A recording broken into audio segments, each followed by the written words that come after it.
Hello and welcome to Dandies, a podcast where each episode two friends share a recommendation with one another. We talk about what we liked, what we would change, and try not to judge each other too much over our bad tastes.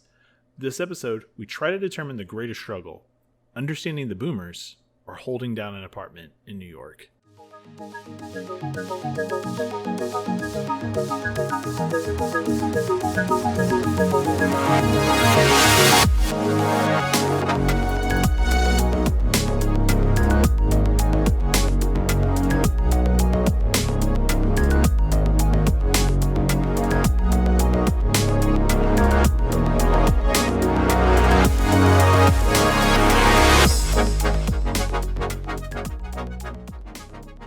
Let's do this. I'm ready. Let's get into it. Start podcast. Hey, Jordan, how are you today? I'm doing good. It's New York, right? Yeah, New York. Mm-hmm. Yeah, we can all handle the boomers, but the New York is just impossible to own a place in, right? This movie, that's the most unrealistic thing about this movie. Oh, absolutely. Yeah, there's a line at the beginning where it's like, I could rent your apartment for double if you moved out. And that's probably true. Yeah, and it's such a landlord thing to say. All right, well, okay. All right. To start off our podcast, I wanted to take a look and see if we had gotten any comments on our content lately. I thought that maybe we could do a little, people, we've been asking people to engage with us and tell us what they think about our content. And I was looking to see if we got any emails at discdandies@gmail.com or comments on our YouTube or comments on Twitter. And it looks like we have nothing. Well, that's not true, Will. We have a sign up, like a what do you call it? A thank you note letter from the Final Fantasy 14 team, because my old Square Enix account was tied to my other email, and I don't have another email, so I use Dandies to create a new account. Oh, nice. So we have an official Dandies Final Fantasy 14 account that will not be used probably. I think that there is an opportunity here. One spam email closes, another one opens. We could do. Surely there's some sort of content we could wring out of this podcast centric MMO account that we can get out of there. I think this is great. Let's put that on the back burner.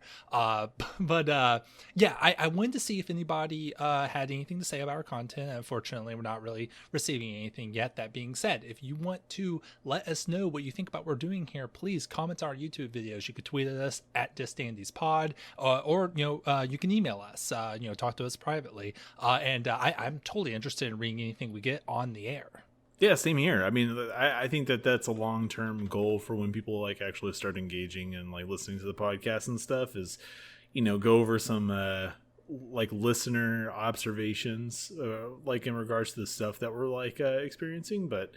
We'll see. We'll cross that bridge whenever people start talking to us, or when people start listening, right?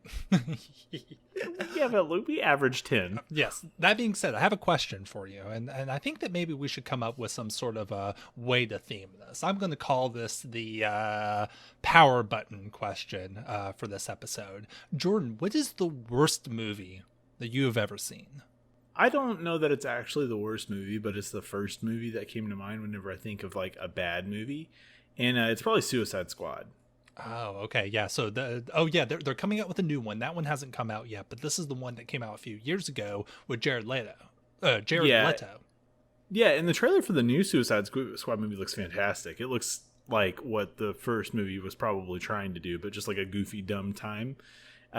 Maybe it's because Guardians of the Galaxy's James Gunn is doing it, and he's generally pretty good from what we've seen. The last movie was like the poop left over by like a heavily involved production studio, and a bunch some really like try hard acting from Jared Leto. I'm not even gonna like soften my words because I'm not the biggest fan of his acting style, but he really wanted to leave an impression as Joker, and it was obvious.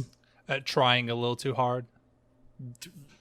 Definition of a try hard, but also the rest of that movie was just like really weirdly edited, and you can see that there's like one like them walking down the street talking to each other structure of that film. You could tell was stretched to like frame that movie. And it's like really weirdly edited as a result. It like the whole movie just seems like a like there was a plan. They deviated from that plan and weren't really able to recover. And it's like in every bit of that film. It has a bad villain. The cast has very little chemistry with each other. The jokes, again, like kind of like the Jared Leto performance, very try hard. I just remember watching that movie and just not enjoying any of it. Yeah, and that's surprising because, quality of the movie aside, it's pretty much right up your alley in terms of movies you want to see. I bet you were pretty excited about it when it was like announced in the lead up for it, right? I was like cautiously optimistic, but I gotta say, like even in the promotional stuff, I didn't like what I was seeing. The one of the big you can tell what one of the climactic boss battles in the new Suicide Squad movie is. It's a giant starfish kaiju, and that's like I'm already like, all right, okay, I'm vibing with how dumb this movie's already getting. Mm-hmm. Where the last movie was very much like trying to hot topic things. Sure, yeah. Trying to get ahead of the merchandise sales and create something that could easily be marketed.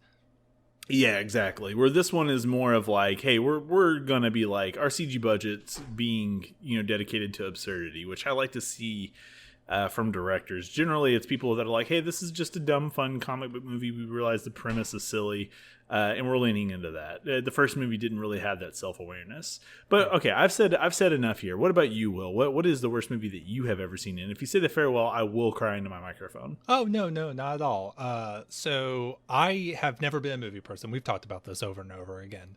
But I'm trying to think, and I think many years ago, so this would have been like 1999, 2000, back when there used to still be video rental stores, and they were still renting VHS tapes.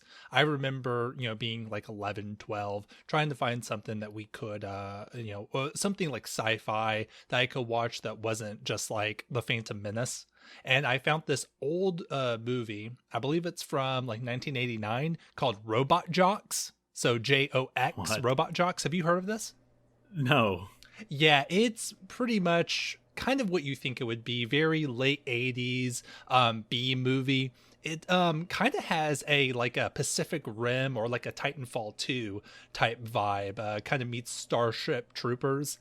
But it kind of a lot of hokey dialogue, a lot of melodrama moments, and I was also 12 at the same time, so maybe some of the finer details went over my head. But I remember not really liking that, even though it was about people piloting these huge mechs. But hey, maybe if you're somebody that is into like that late 80s B movie type aesthetic, you would like this. But it was not for me at that time. Maybe I should rewatch it. Maybe it's not that bad, and maybe just my 12-year-old self wasn't able to fully appreciate it.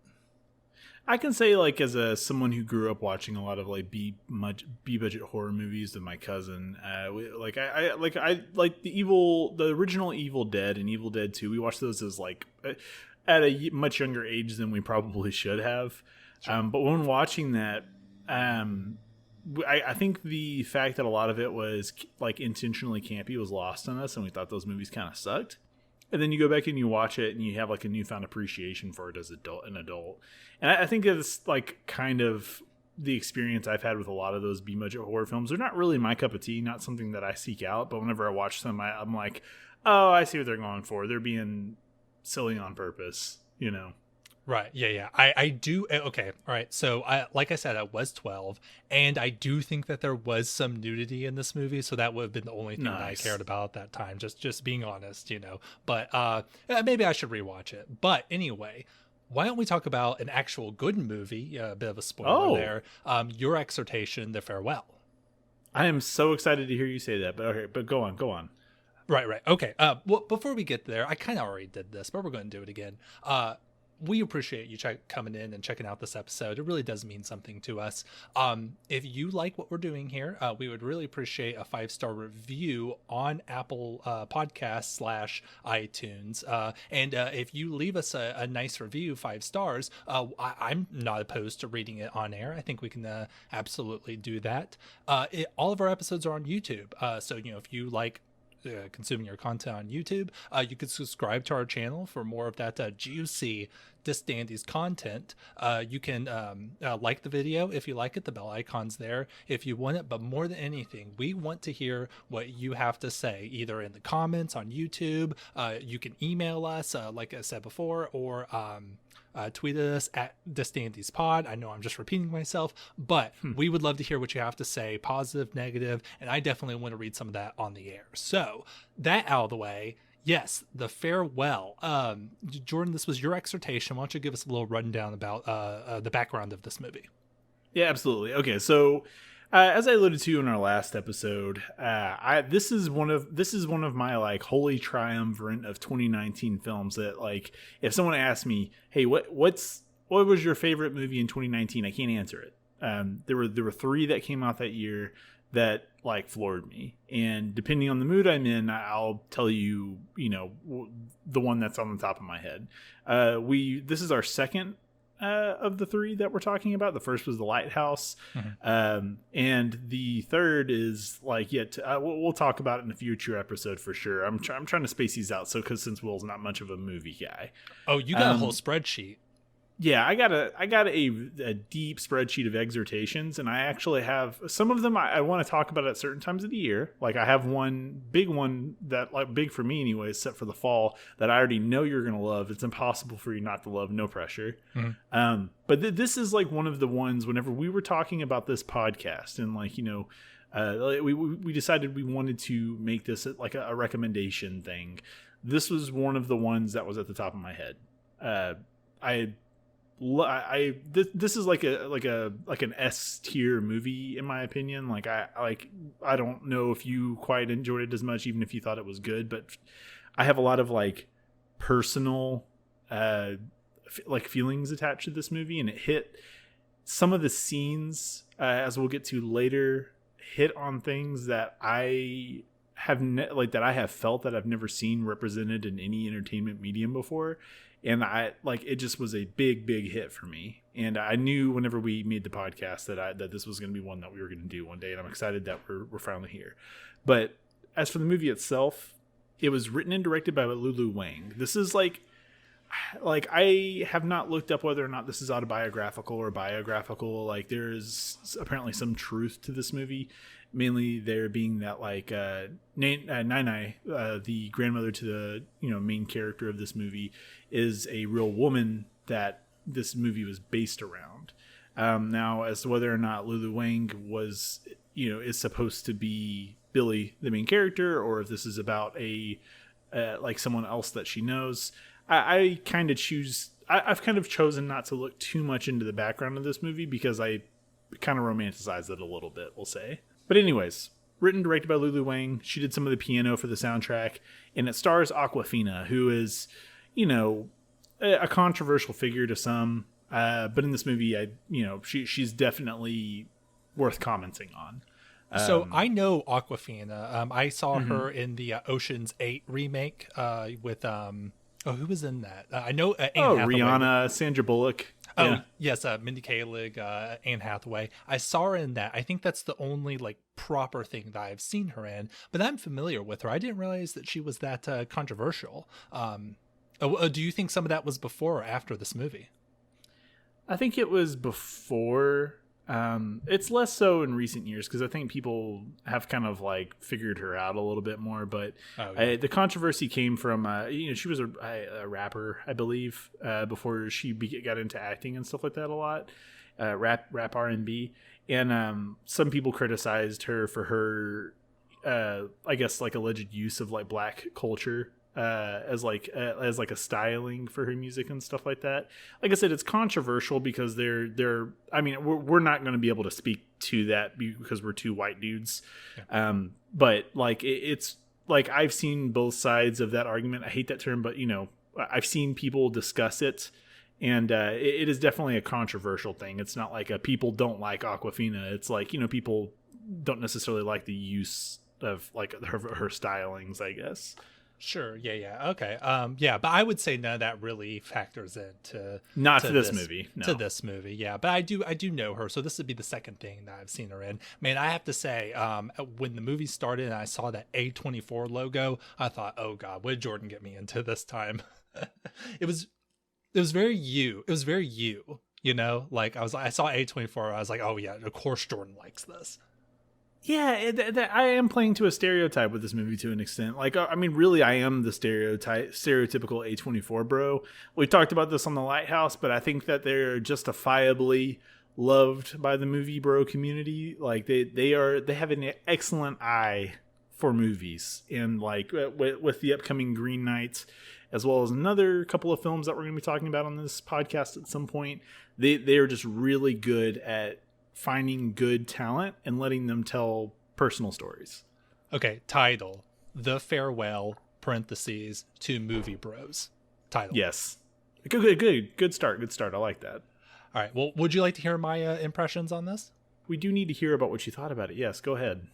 Right. Okay. So I didn't really know what to expect. I knew what the movie was about when I went into it, but I didn't know really what to expect, whether it was going to be like a super deep drama or a comedy. I have to say, I ended up liking it more than I thought I was going to. I walked away, pretty satisfied. I thought it was a pretty good movie, but I kind of thought that it was a bit more lauded than it was, because afterwards I went online and took a little look around to see, take the pulse of what people thought. And apparently, I wouldn't say the movie was controversial, but apparently it wasn't as beloved as I kind of thought that was going to be going in. But that aside, I did walk away satisfied. I thought it was pretty good. Yeah. I think the temperature was mostly warm on this one, but I think it's one of the disclaimers that I do want to like throw out there going into this film, like the discussion around this film, is that there are parts of the film that we can never really speak to, once again being white dudes, and that's like the Chinese experience, and like how that's represented. That's one of the reasons why I would like to have like guests on this podcast, is for episodes like this where we're talking about perspectives that, I mean, we don't really understand, or we can't fully like speak to, right? And I would be curious to see how much of that discourse is coming from that perspective. Though from what I've seen, people generally have this movie well regarded. It may not be like the, surefire Oscar, like movie or whatever, but I think it's like a very earnest, like well-directed film that people recognize it for that. Yeah, absolutely. Our demographic, I do not believe is the target audience of this movie, but I definitely got some. I got a lot out of it, and was able to walk away with updated perspectives on things. So do you have any comments on the style of this movie?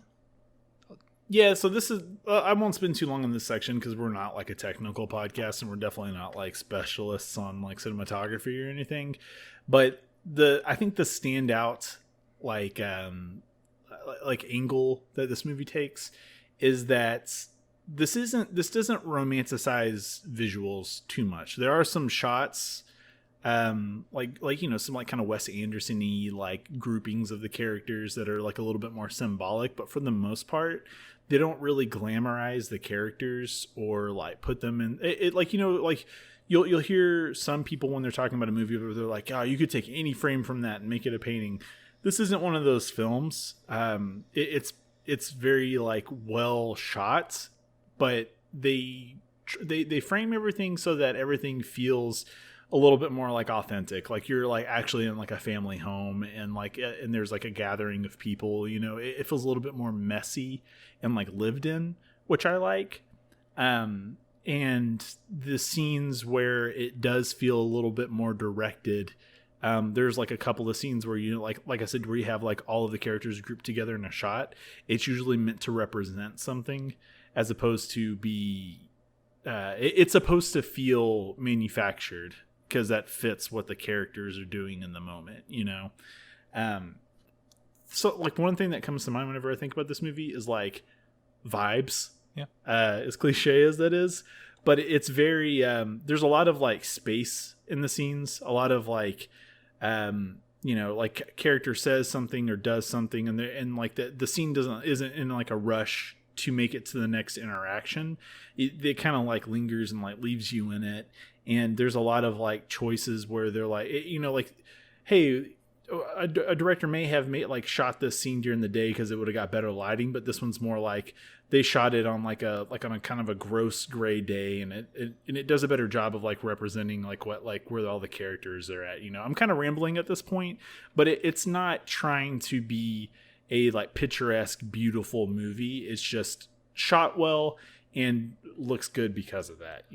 Yeah, I would say the cinematography is very subdued. I don't have the technical speak to make any like comments better than that, but you're right, none of the shots other than maybe one or two that are very symbolic are supposed to convey messages on their own. None of it is very artsy or anything. It very much serves the narrative that's trying to portray. And I'll say, the shots that are in China seem it's very real. Like it at no point does it ever feel like this is being shot in like a studio or some sort of creation. It very much feels like you're in like urban China without it being too tropey, like you look at it and you're like, yes, this is China, but it doesn't look like a Chinatown we'd have here in the States. So yeah, the locations I thought were very good to portray the sense the movie was trying to have. Yeah, and I think that was like one of my bigger like things in terms of like location was that you can feel like a pretty sense a really strong difference between the US scenes, which are which are shorter and not much of in the film, versus the China scenes.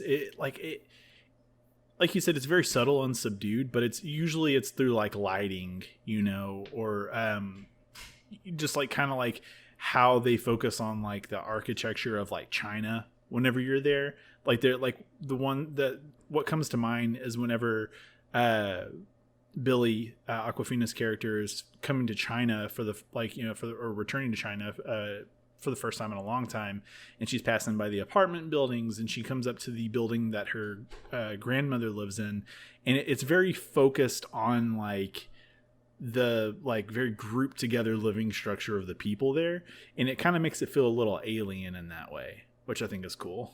Oh yeah, without having to do anything special with it. Yeah, absolutely. Definitely enjoyed that part of it. I do want to ask you, and we should probably have this conversation now. There's a lot of drama elements to this movie. There's a lot of comedy elements to this movie. I would say that this movie is pretty funny. Do you think that this is a comedy or a drama, if you had to categorize it? I would categorize it as a drama. I think it's like I don't know if you've ever seen the movie Fried Green Tomatoes. I haven't. Okay, well, there's like, to me, this movie kind of smacks of like those like Southern dramas that you see here and there, like a Julia Roberts-esque vehicle, like here in the United States would probably be what it is. But it like that's the first thing that comes to mind whenever I think of like the structure of this movie. Like there is a dramatic force pushing the plot forward, and there are some funny things that happen as a result of it. But it's definitely a more like kind of emotional and raw film than it is like something that's trying to seek laughs. You kind of get laughs from some situational things, and there's definitely some great ones at like the wedding ceremony scene later on, but for the most part it's like it's trying to sell the emotion of the ordeal. I think I would disagree. I think that I got a lot more out of this movie trying to consider it as a comedy than a drama. I had this issue with The Big Sick. Have you seen that movie? I have not. It's on my list, but I haven't seen it. Yeah, I ended up at the end liking that movie, but the first half of it was really tough. It's another one of these kind of, there is a sickness and it's causing drama, but there are like funny moments. But the thing is that going into it as blind as I did not know that I was supposed to be laughing at the movie until over halfway through. There was a really hilarious scene with Ray Romano towards the middle of the movie that made me think, oh, this is a comedy. I should be laughing at this. Once I flipped that switch, I was able to enjoy that movie a lot more. That same thing happened with The Farewell. Really early, I was able to recognize that, hey, this is a really ridiculous situation. And it's kind of like, at what point am I supposed to be taking any of this seriously? I flipped that switch, pretty early in this movie. And, I think this works pretty well as a comedy, especially if you kind of consider that and we'll talk about this in themes, but one of the things that this movie is trying to do is to highlight kind of how silly all of this even is, and to kind of be with them in that space.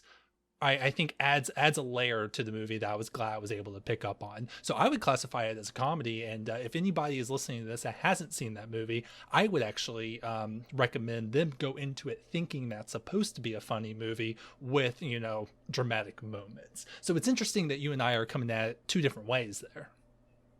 Yeah, I think for me, the comedy is definitely breaking up the dramatic tension, because especially with how this movie ends. I like the classification of the old comedy and drama line where they say a movie is either one or the other. And I think that this one definitely walks that line, but for me watching it there are a lot of scenes of regret and doubt and I guess frustration that kind of carry the movie. And especially in the last quarter, they employ more comedy as it goes on. I feel like I said, especially during the wedding party, but it's almost all of the scenes end in kind of a somber tone. It shifts back towards what I guess the reality of the situation, which is this is an absurd situation we're in, but it's also real. And this is going to come up later, again, whenever we hit themes, but just to us, this is a wild situation. But as the doctor points out in the movie, this is a pretty common thing here in the East, out this way, this isn't a crazy situation. I mean, it's crazy to you because you're a Westerner and it feels absurd, but to us, it's commonplace, Yeah, definitely. And and that's, I think that's my framing for why it's a drama, but it is funny though. There are lots of scenes that I audibly laugh at, and I think it's effective at that. Yeah, I was definitely laughing quite a bit in the movie, which I wasn't expecting going into. So that was nice. Well, before we dig too deep in what actually happens in the movie, I just wanted to do a quick breakdown on the characters and our thoughts on them. First, I mean, we got to talk about Billy, Awkwafina's character. She is the driving character, the perspective that we have throughout the course of the film. She is an Asian American immigrant.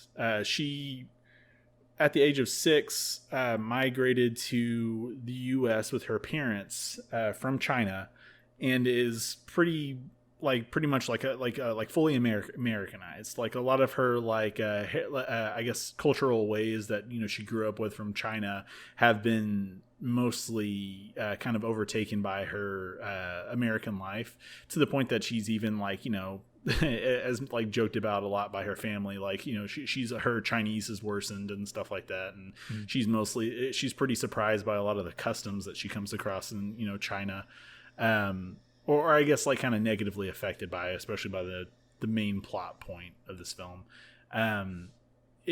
What did you think about Billy and by extension Awkwafina and her performance? It was a bit jarring at first, but I totally understand why it was. I think at the beginning, her Americanness is really played up.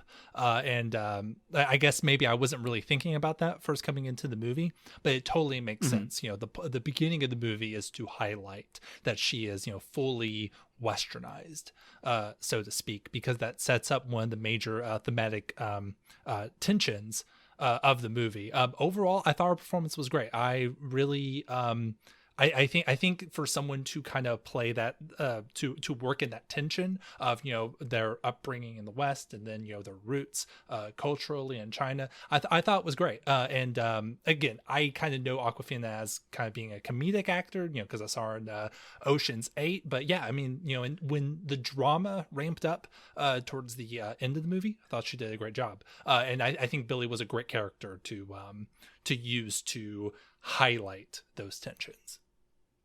Yeah, and the word that comes to mind whenever I think of Aquafina's performance and like Billy is like charming. And I think this movie really needed that. I feel like a lot of the emotions that this movie is trying to like kind of carry you through would not work if she didn't work. And she carries that weight really well, especially in like the scenes where she's having to like rebound off of like kind of a tough like scene where she has to do like a lot of like facial acting in this film, like to convey like her struggle, I guess. But she breaks that up a lot with like her humor. Like she's just a very like charming person, and it comes through in her character as well. Yeah, it seems like kind of just interjecting with something really funny off the cuff comes pretty naturally to her. So and that was used to good effect here. Yeah. What about Billy's parents, Haiyan Wang and Lu Jian? I did really like them. We talk about that tension of like, being in the West versus having roots in the East. Everything that Billy feels, it's almost like her parents probably felt it twice as much, right?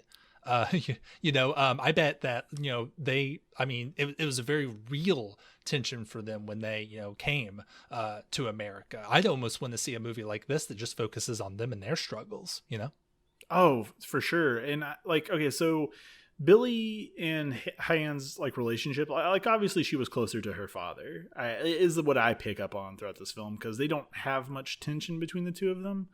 It's the tension between her and her mother that I really enjoyed in this film. Like her mother is like highlights kind of like she's like the opposite of Billy, or tries to be.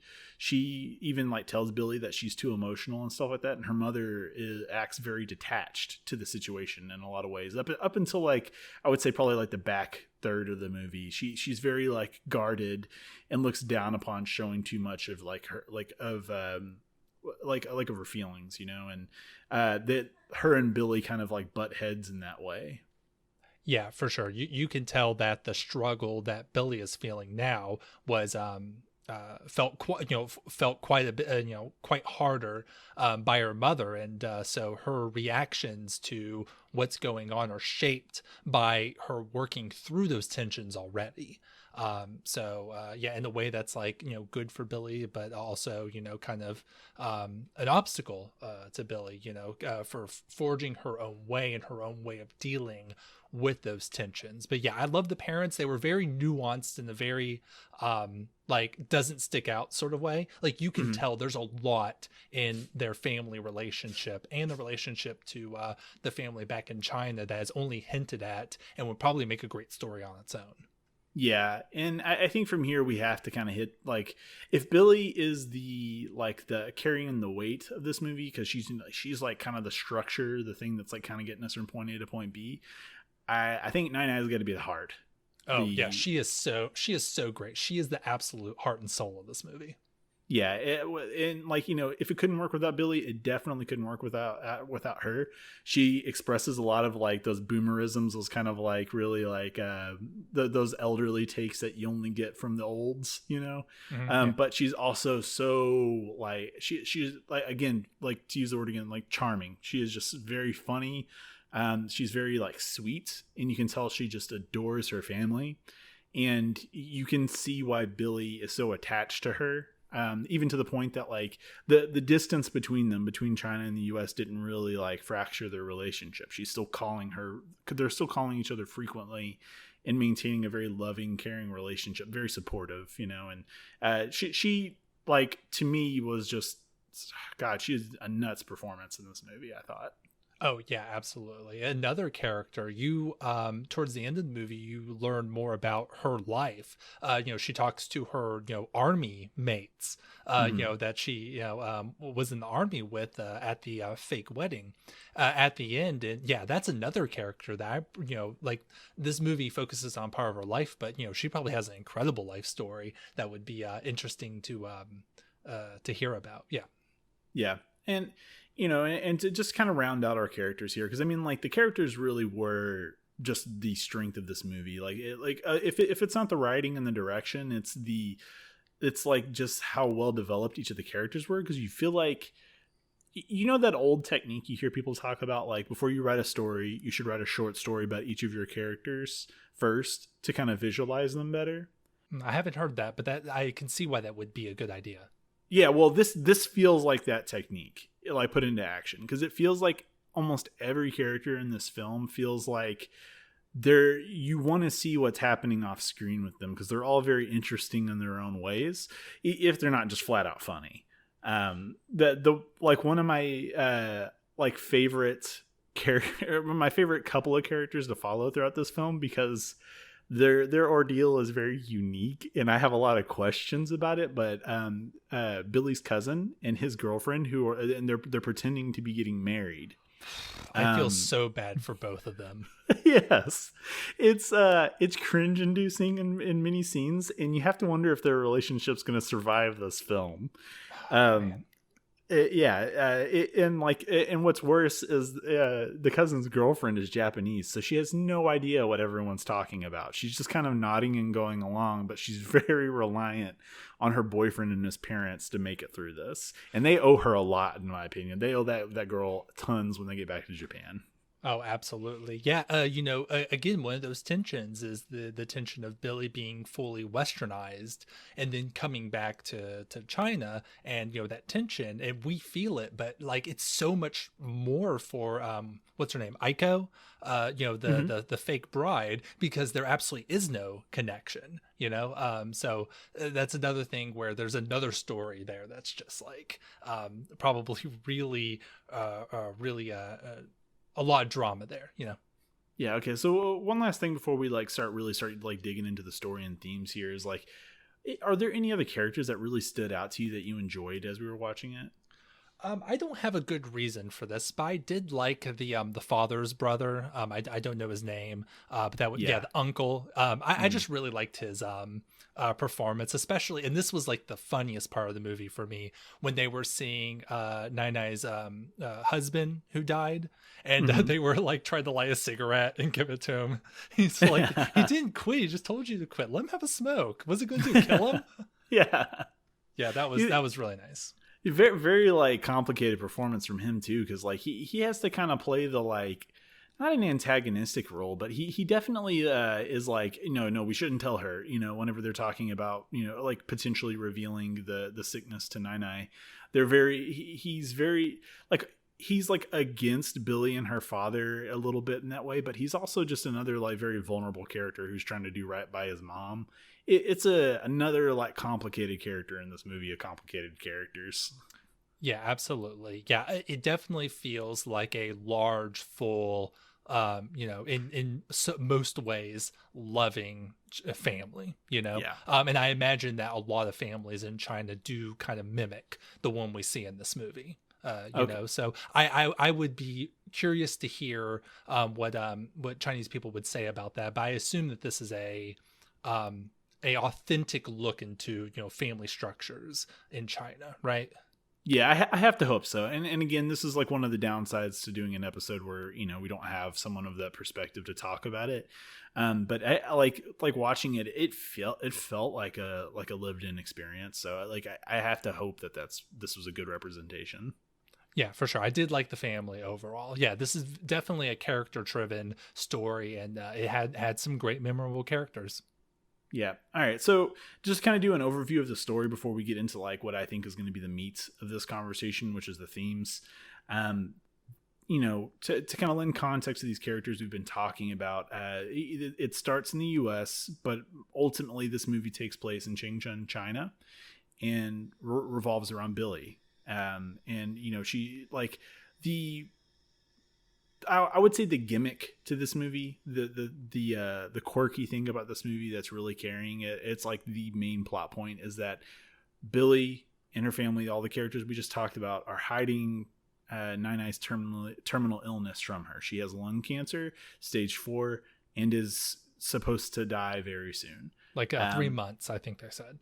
Yeah, and so they use a fake marriage between Billy's cousin and his girlfriend, as we alluded to before, to justify everyone getting together and saying, goodbye to Nai Nai, like, while they can.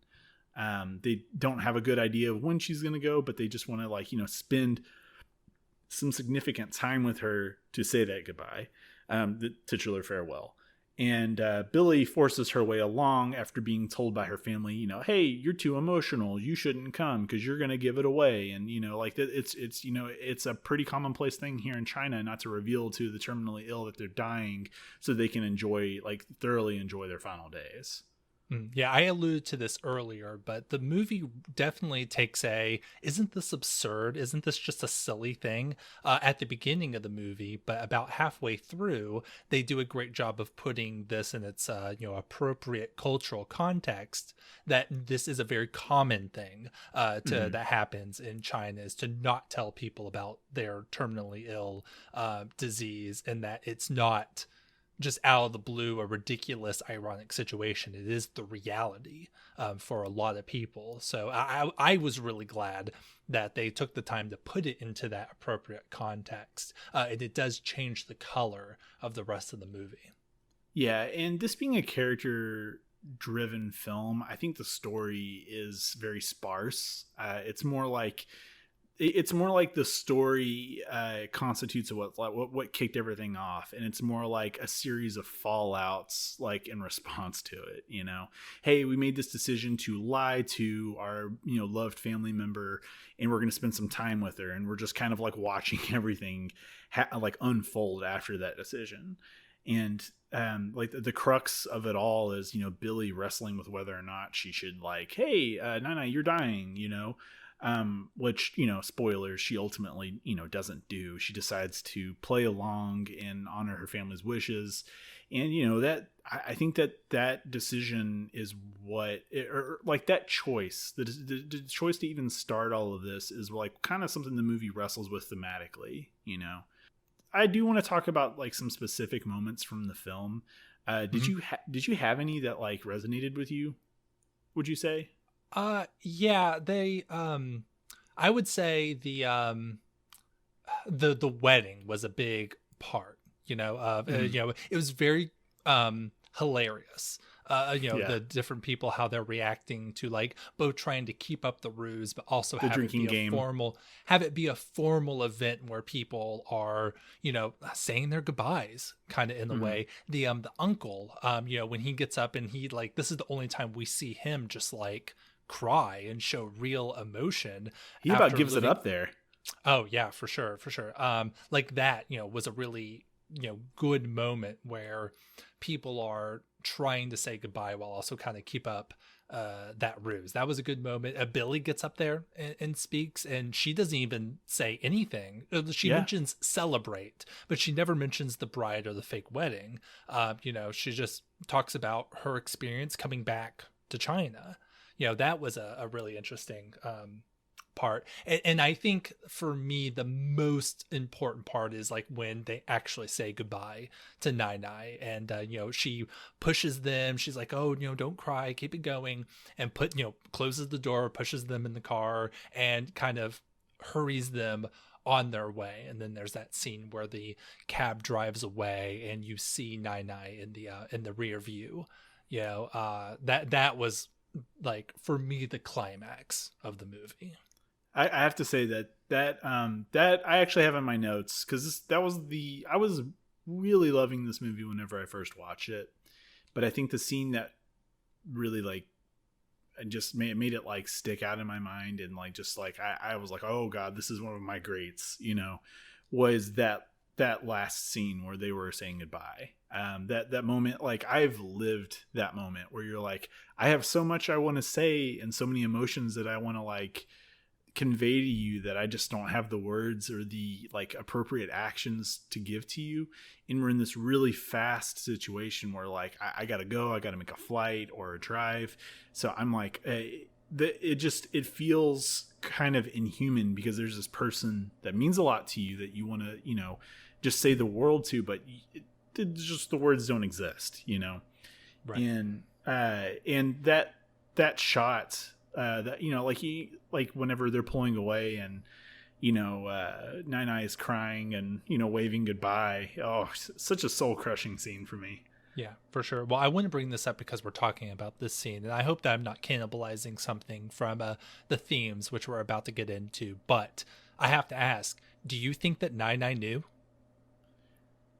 I think so. I think that's definitely something that they have you wonder. But I think the scene that made me think that she knew was whenever her sister revealed that Nine had done this had committed this exact same lie for their grandfather, you know. And Nine, like, I would be interested to go through and like read the script, or maybe like pay more like stop paying so much emotional attention to this movie and pay more like, you know, technical attention to see if they kind of give it up more in the conversations than we realize. Because that's something I feel like a lot in this movie is like none of them are doing a good job of covering up what they're going through, I don't think. No, they're objectively doing a poor job. Yeah, and I just Nine knows all of them, and like, you know, that scene, the one like that conversation, and then the scene where she almost immediately recognized that her son was going through something. You know, she said, "Oh, his eyes are all puffy, and you know he doesn't look well." You know what I mean? Like she can tell something's up, and I think that by the end of the movie, like especially whenever she was reading her results off to everyone, I think she was very much like, "Yeah, something's up." You know. Yeah, I'm totally with you. I'm 100% sure that she knows. Yeah, all the reasons that you mentioned.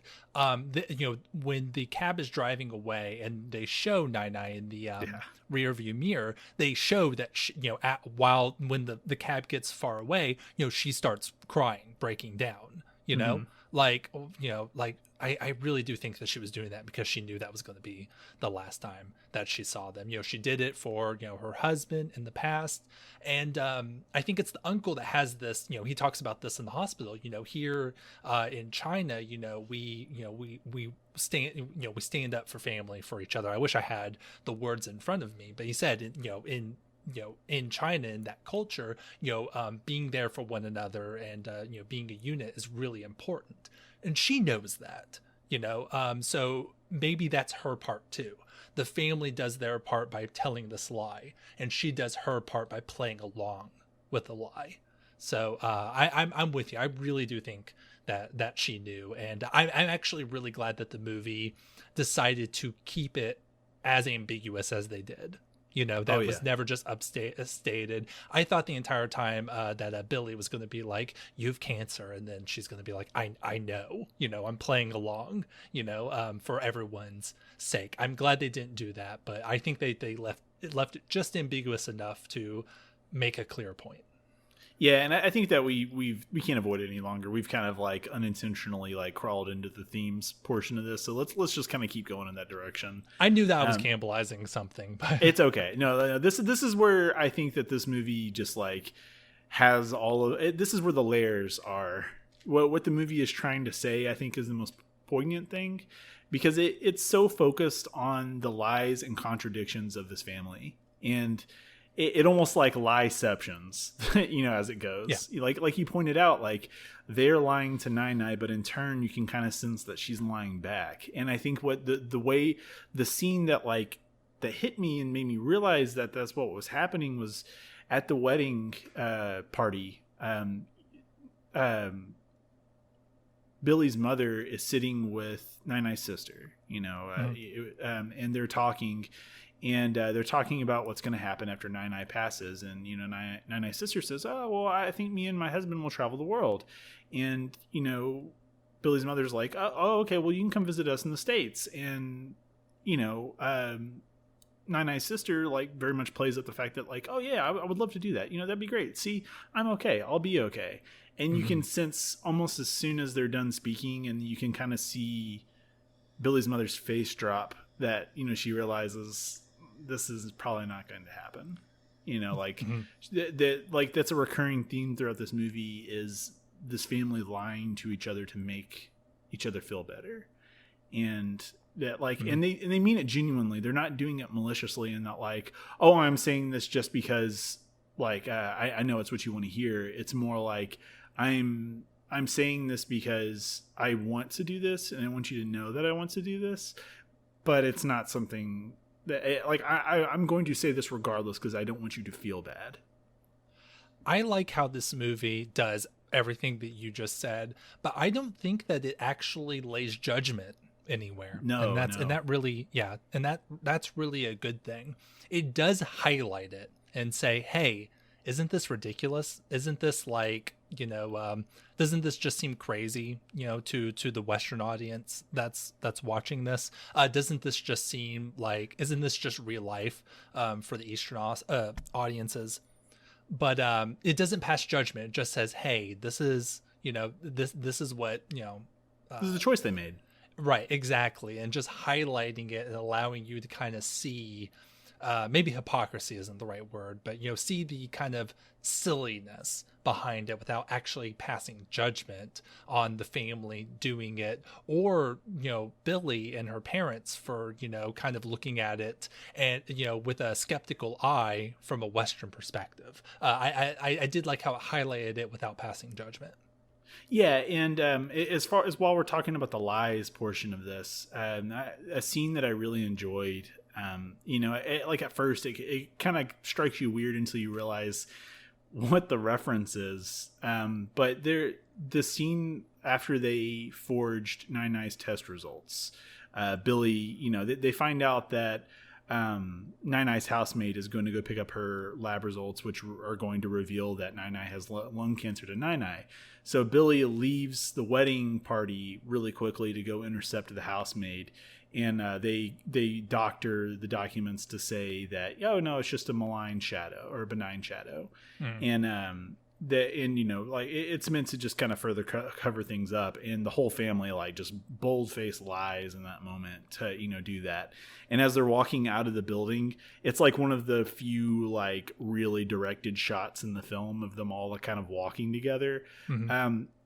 It like watching it on the second time, like my second time through, because I didn't really get it the first time, it's almost like an Ocean's reference, like, hey, the movie's not guilting them for it, but they all jointly feel like they just committed we just like put together this big like crime to like a more or less like a weird like emotion heist to like hang out with Nine-Ni one last time before she passes, and we just told a series of lies to achieve that.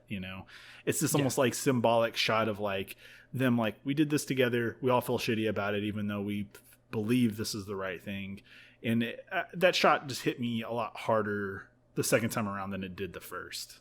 Oh yeah, definitely. It's definitely showing solidarity of the family, that they are kind of being kept together in a way by this singular purpose of, committing to the lie, because that probably is the point where Billy gives up on telling her and decides to kind of become a part of the family, in its wholeness, by joining in and saying, yes, I will follow along with this and leave before, I spill the beans. So that was a good shot. Yeah, definitely. Those metaphorical shots, very sparse, but when, they do happen, like this moment, and maybe the last one where the birds are flying out of the tree, when she, screams her, incantation that her Nine-Ni are. Those, I think those are used very sparingly to good effect. Yeah. Oh, and one other thing I want to hit on, and it's kind of like a sub theme in this movie, but the contradictions that are occurring. The main one being the one that kind of like set this whole movie off, which is them telling Billy's parents telling Billy that they didn't want her to come because she was too emotional. What I really loved about this movie is it went above and beyond to completely dismantle that argument by them, and like show all of the ways that they all basically jeopardized the lie. They like, I think every single family member in some way, because like, they said, oh, Billy, as soon as you walk in there, she's going to see your face and know that, know what's going on. That may have happened, but I also think that she may have realized it when her son was sobbing on stage. And, her other son is just like a wreck the entire time, they all, and then of course, Billy's mother, she had, I wouldn't call them outbursts, but she had like emotional jabs that she would throw throughout the get together where she, like they were comparing their children and their futures and stuff like that. And, she was kind of acidic in some of her like word choices. Like it was very obvious that they were all going through something, and they all were like, well, Billy expresses her emotions differently, so she's obviously the one who is going to give it away. But I mean, really, they're all just as bad. Oh yeah, everyone is publicly grieving. To some more inward, some more outward. But yeah, Billy is actually, probably one of the more composed people out of the entire family. So yeah, but that is interesting that they tried to keep Billy away. Given the events of the film, that was definitely the wrong decision, right? Yes, yeah. I mean, definitely. I mean, I think that she definitely was like. She was like the strongest of them in many cases. She was the one who leapt into action whenever she realized, oh God, that the maid's coming back with the test results. I gotta go. She didn't even wait for someone to say something to her. And plus there was just like several scenes where she was like like she was emotional support for her cousin whenever he had his breakdown, his drunken breakdown. Considering his his grandmother was going to die. Just lots of strength from her character throughout that movie. Oh yeah, for sure. Yeah. So you're absolutely right. That definitely is a theme, and I think it was very masterfully explored. Okay, and I guess before we get to the next theme, is there anything else you wanted to hit on it as far as like as themes go? Because I mean, like this next one, I believe, is one we've touched on a lot throughout the discussion.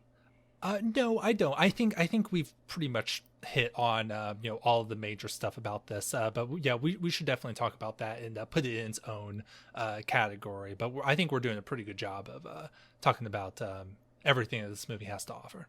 Yeah. Just don't let me take over the conversation too much. I feel a little bad. I just had a lot to say. Oh no, absolutely no. Hey, you've got a lot of great insights. I'm glad that you're sharing them with our audience. Yeah. Okay. So. I think the other something we've talked about like pretty much throughout this entire episode is the East versus West cultural differences in how the movie uses that to kind of like, one, paint things as absurd and then normalize things as it continues, like you pointed out, Will. This whole situation is nuts to us. Like one, like Billy points out in the movie, this would just be flat out illegal to do here in the States. Yeah, they make sure to highlight that, because I bet a lot of people were thinking that, myself included, like, could you even like get a diagnosis and have it be told to another person instead of just you? But yeah, exactly. It was good for them to place it in its cultural context. Yeah, my favorite speech, if you can call it that, is actually from...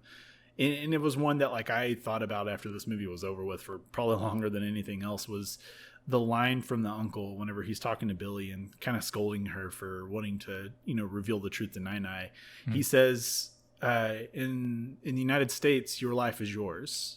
And that's the difference between us, is here in China, it's everyone's. Yeah. You don't get to make that decision here in China, because we just look at it differently, I'm glad that you have that memorized. That's why I was trying to reference just a little bit ago, that him saying that, as why Nai could be just playing along, because that's her part to play. I'm glad that you have that on the ready. Oh yeah. It was just that scene. It was such a strong sentiment from him. Like, cause I mean, like you could almost, like, I feel like that there's a world where you could dislike that character based on his actions and his demeanor, but when it was played so well by that actor and his sentiments were so strong and made so much sense, that I think it just kind of he rebounds in that way. He doesn't go down the path of being dislikable, because like they use him to kind of slap her in the face and be like, hey, look, no, I get that this is not normal to you, but this is normal for us, and you have to accept that. Yeah, for sure. Yeah, I thought that was really, really good. And I liked how Billy's struggle, like towards the end of the movie, becomes her choosing whether she wants to continue living in America or whether she wants to stay in China and stay with her Nai. And of course, part of that is going to be with the family member that's going to pass, but there's also a cultural point to it. It's not just her family. It's her feeling like she doesn't have a connection, or the connections that she's had to that part of her life, in China, is gone, and is, that she's lost that connection, and that by staying there, she'll regain that connection in a way. So there's definitely that extra theme put on top of the decision whether to tell Nai that she's dying or not, is there's also the cultural part of it for her. One part that stuck out to me is when she goes to the massage parlor and she gets cupped, which, by the way, it looks like it would be miserable to have to do that. But there's a scene where they show, Billy looking at her back and having these just awful like welts on her back from the cupping. It's almost like a branding, that cultural branding on her that's made real on her skin. I definitely think that was part of why there was that scene of showing those cut marks on her back. Yeah, that was really well done too. I mean, just that like I kind of talked about it a little bit before, but just their, like, Lulu Wang's decision to linger on a lot of those scenes is something that's really tough to do in movies, because it can really affect pacing and make a movie feel slow. But I think this movie like used a lot of that like lingering time to communicate things. Like you pointed out with like the cups and just her looking in the mirror. It's not a conversation she's having with anyone. It's almost like this like internal monologue is happening, and she's just like, this is some crazy shit. You know what I mean? Like, I just really appreciate that, because I think that's another thing that really makes this movie feel like lived in, and like makes it feel a lot more like authentic, is just the ability to like kind of spend more time with the characters than what you would get elsewhere, I think. Yeah. I would say that Billy at the end of the movie comes to a synthesis of being able to go back to America, resume her westernized life, but with like a renewed connection to her cultural heritage, and to her family. The ending scene is her doing the I don't know if it's like a martial art or like a Tai Chi. They don't actually say what it is, but some sort of like meditation, like active meditation exercise, where you speak out, you go like while you do these motions to kind of open up your to kind of like push chi around and stuff like that. This is another thing. I shouldn't speak to this because I don't know what it is, but I think most people can understand what I mean when I'm saying this. She takes that with her, and she uses it in her when she moves back to New York. And I think that that's definitely showing that she has found a synthesis between living her westernized life and keeping that connection to her family and her cultural heritage. Yeah, and that really nice shot of scattering the birds after doing it in New York. Very, very, very good. Like, because it's the birds in China. Yeah, like you said, she just kind of brought that connection along with her. It was a great, great moment. Yeah, absolutely. So the movie ended on a very, very good note. And I really like the credits too. I'm a credits watcher. There's nothing super special in the credits, but the music that they use in the credits, I did really like. It was a nice experience listening to that music while looking at the credits. And it was really cool. This is just a small touch, and it makes sense because it is like a half, Western, half Chinese movie, but all of the text in like the beginning and the credits is all both in Romanized text, but also in Chinese text. I assume in Mandarin, and that was nice to watch the credits and kind of see that dual perspective. It was almost like mirroring Billy's synthesis that she comes to at the end of the movie in the text after the credits. That's a really good catch. I didn't draw that distinction. That's a good way to think about it. I have thought that we were going to go into this episode and you were going to thought this movie was too indie for you. I really thought that that's where this was going to go. Don't make me figure out whether I like this or The Lighthouse more. Okay. All right. Well, I believe we have some quick hits to get into. I think that wraps it up for the main discussion. How do you feel? I think so. Yeah. So yeah, why don't you start us off? Okay. So I think the main question that like I think about whenever I think about this movie, because it did make me think about lying a lot, and I try really hard to instill in the children that I'm responsible for, and in myself, that lying is not good. But this movie really kind of makes you like wonder, and like me especially, like, is the white lie effective? Is it good? can it be good? And I guess I got to ask, Will, do you believe in it? And if so, how often would you say you employ it? I definitely think that the world would be a better place without lying.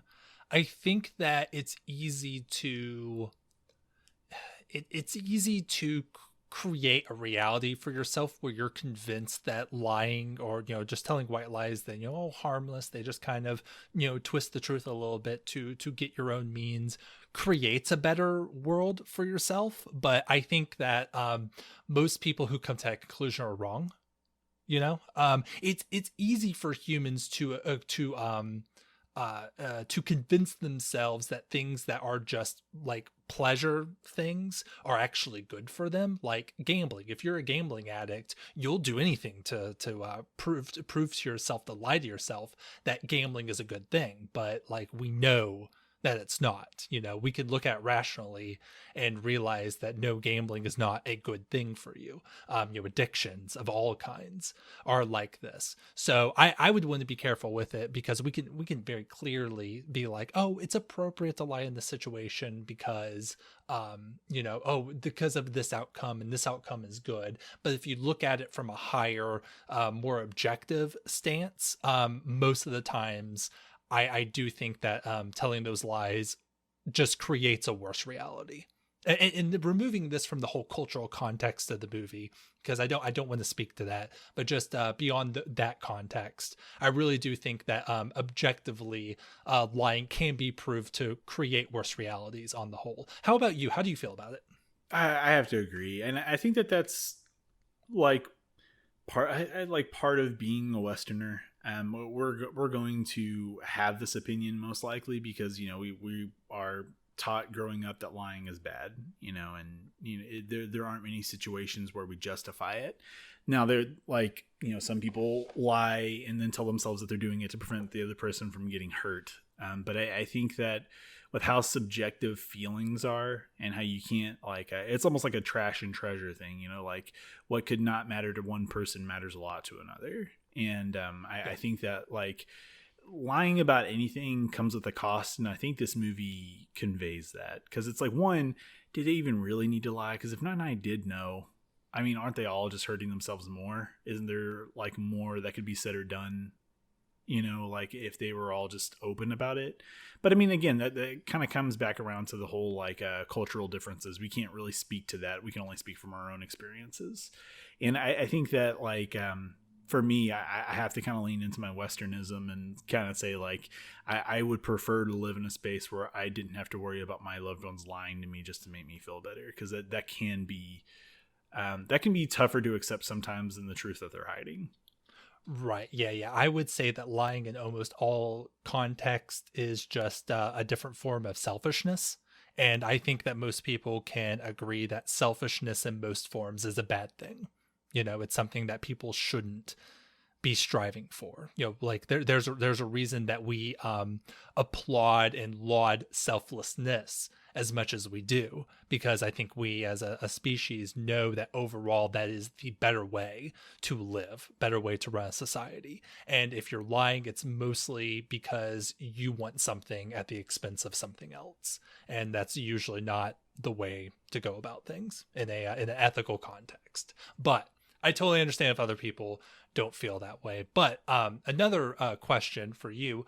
I think we already talked about, lots of great characters in this movie, lots of great performances. But for you overall, who stood out the most for you in terms of performance? Yeah, so we already mentioned Nine being just like, heart and soul and stuff like that. But I do have to, like, credit where credit's due.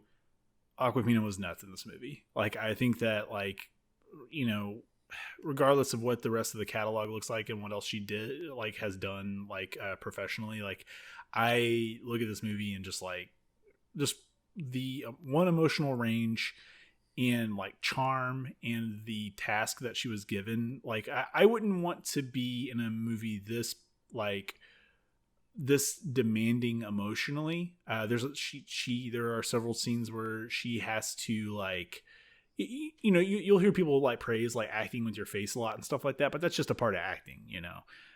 This movie is a lot of that. It's a lot of you don't get to always talk to convey what you're feeling in this movie, and almost not at all. Like this movie like effortlessly conveys what's going on in her head without her saying things in most scenes because of how good her performance is. And she just, the scenes where she does speak, she does a really good job of being someone who has more to say but can't quite place what she wants to say. And that it resonated a lot with me. I made me a believer in her acting chops. I'm excited to see her in other dramatic roles and other roles in general. Like I loved her in this movie. But one quick nod to the cousin who was getting married. He was hilarious. His scene of like drinking at the wedding party absolutely crushed me when they were trying to, like he kept like losing at the drinking game and having to drink more, and him just being asleep when the camera cut back to him. Absolutely great. I loved it. What about you, Will? Yeah, entire family was great. Lots of great performances. But yeah, I just have to say Nine again. She's just great. Like this, her acting, enthusiasm for the fake wedding, and tenderness that she showed to the family members just really made the movie. I would not want to see this movie with a different type of performance for Nine. This was just perfect. So I got to re-highlight her performance. Yeah. Oh, and she felt like a grandma, man. I hope like she's got to be a grandma in real life for sure, because like she nailed the like the like you can't live with them, can't live without them-ness of like being a grandparent. I feel like. Yeah, for sure. Yeah, overall, I'm really happy with this movie. I thought it was great. I'm glad I watched it. I wouldn't say it's perfect or like an all timer, but definitely a good movie. I'm glad I watched it. Thank you for the exhortation. Yeah, I'm glad you enjoyed it, Will.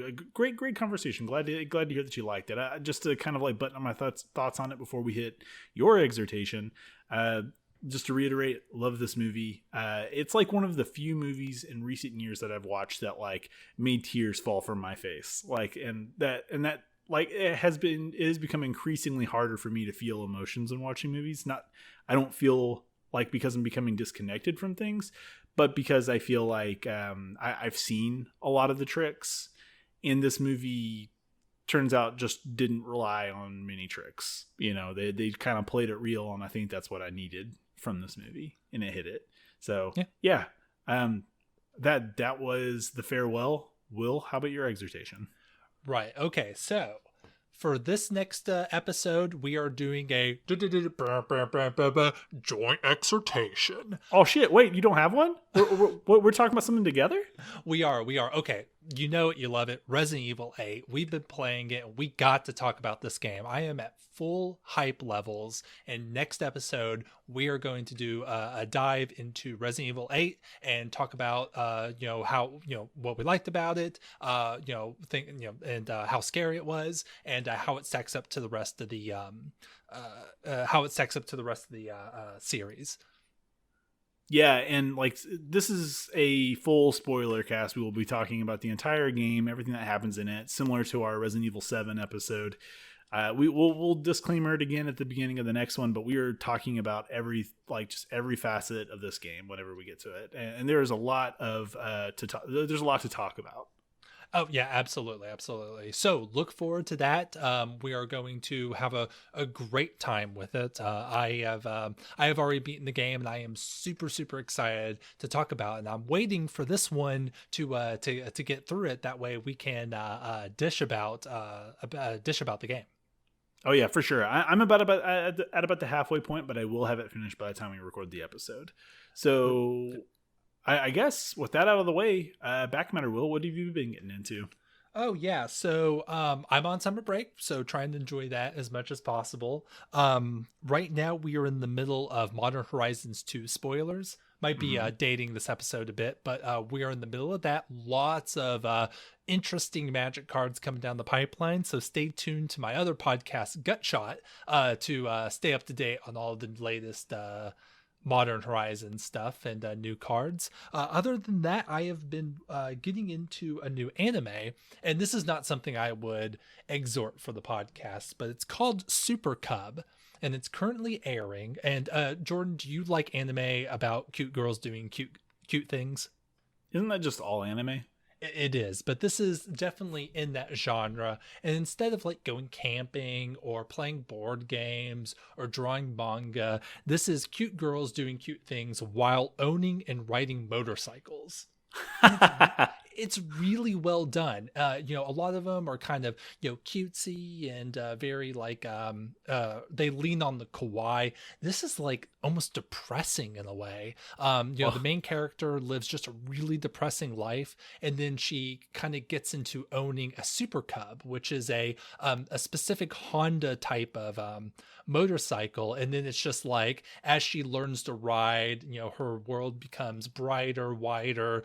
She starts smiling more. The colors in the whole show start to pop. It's just really sweet. And it's currently airing. It is just product placement for Honda, but it's really well done. Okay, so this is you're basically haikyuing me right now. You're exhorting something to me without making it Disdandy official. I see. I don't know if you'd like this, but it's definitely good. I'd recommend it to anybody who is interested in that sort of thing. But that's what's going on with me. Jordan, what's going on with you? Okay, so I'm also paper magicking a little bit. I don't think I'll ever be getting back into competitive. I think I've decided that it's just not the place for me in the Magic world. A little bit too much, a little too rich for my blood, a little bit too high stress with a little bit too not enough reward output, I think. But I do love playing Magic, and I love playing with friends. So I'm trying to put together my Netheroi Commander deck. I've got like a third of it together, and whenever Sanctioned Magic opens back up, I'm gonna be up at the LGS playing some. I hope. Dude, send me your list. If I have any cards that I can send your way, I definitely want to. So let me know your list once you got finalized. Yeah, very sweet of you. I appreciate that, and I'll do that for sure, because Magic is expensive, even if you're just buying a couple 1 and 2 buckers. All right, so other than that, I'm rewatching Adventure Time with the fam. Adventure Time is my first or second animated series, depending on the day, and I just revisiting it and rewatching it through again and stuff like that is been great. It's hitting just right. I mean, sometimes I've been like about experiencing new things for the majority of my life, but every now and then I gotta kind of dip back into the familiar waters, and Adventure Time is one that's just like a big comfy blanket, and watching it with the kids is always great. Yeah, that's what I was gonna say. It's your comfort show, right? Yes, for sure. It just, seeing how the jokes have aged has been especially great. It's not like they've aged poorly or in bad taste, but there are definitely some like whoa jokes in the earlier seasons for sure. Yeah. Okay. Yeah, I can see it. Yeah. Yeah, mostly just like inappropriate, like, oh wow, this was on Cartoon Network, holy crap. Yeah. But it still remains really great and really funny and like heartwarming and stuff. I imagine that's even worse for a regular show. Oh god, yes. Dude, regular show is very like that is like borderline Adult Swim. Yeah, for sure. Okay, so with all that, with all the nostalgia stuff out of the way, here's some more nostalgia. I'm playing Mass Effect Legendary Edition. I think I talked about this a little bit in the last episode. I said I was gonna pull myself away from it. I can't. I've been it's hard. I love those games so much, and like playing through again is just I'm in just full on warm blanket mode. Just sipping the Kool-Aid. It's been great, and I love those games, and I don't know. I'm having to like split my time up, but as far as entertainment goes, to make sure I'm covering all my bases. But going back to Mass Effect is great. Yeah, I remember you saying you were a huge Mass Effect fan, and you were really looking forward to this. Is it a remake or just a remaster? It's a remaster, I think. They made a lot of, so the first Mass Effect has not aged well. One, it did not have a good PC port, and two, the console versions are just, the combat was really bad, and there were a lot of glitches and like issues with the game running. This game fixed pretty much all of that. The combat is a lot more enjoyable. The driving sections of the game are a lot better, and I would say it's like mostly glitch free from what I've seen on PC.